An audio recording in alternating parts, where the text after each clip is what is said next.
Пајтонџијата и децата. Низ нашата улица проаѓаат коли, камиони, фиќевци и еден пајтон. Но децата најмногу се радосни поради минувањето на пајтонот. А знаете ли зошто? Затоа што барем за миг можат да се искачат на него. Пајтончијата е прилично стар човек. Според раскажувањата, никогаш возел кралеви, генерали и амбасадори. А сега времињето се изменија. Времето е сега суво злато.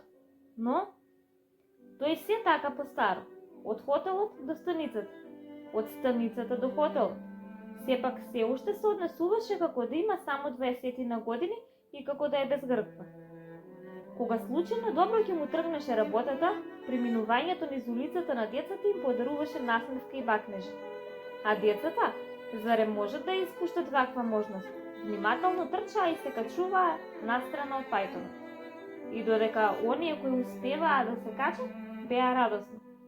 Дотогаш другите кои остануваа долу од завис почнуваа да викаат: "Чичко, се качија на пајтонот! Се качија на пајтонот!" Пајтонџијата само ќе мавташе со својот камшик и исплашените деца веднаш ќе се разбегаа. Но потоа тие пак се качуваа и оваа игра продолжуваше се до скришнувањето на пајтонот за даголот од улицата. Единственото дете што не трчаше до пајтонот беше Орхан. Тој не викаше дури ни "Чичко, се качија на пајтонот". Пајтонџијата го знаеше ова, затоа што тој повеќе од сите деца го сакаше Орхан. Често сакаше да го качи и прошета низ целата улица, но и Орхан еден ден сакаше да се качи на пајтонот. Се обиде во понеделник, но што да прави? Поголемите деца беа кои истуркале како парталава топка. Пробаше и во вторник, но пак не успеа. Се обиде в среда, четврток и до крајот на неделата, но никако не му појде од рака. Виде не виде, реши да се откаже од својата намера. Но во недела тој забележа дека единственото дете од улицата кое не се наоѓаше на фудбалскиот натпревар. Ова беше толку ретка можност да се качи на пајтонот. Кога почна да паѓа првиот мрак, се зададе и пајтонот. Орхан целиот гореше од среќа. Предпазливо се искачи на задната страна од пајтонот. Колку радосен се чувствуваше Орхан. Во неговите мисли се редеа птици, небо и води. Но оваа негова радост не траеше долго. Токму пред даголот, децата што се враќаа од надпреварот почнаа да викаат: "Се качија на пајтонот, се качија на пајтонот!" Тие го фатија и го турнаа долу на земја.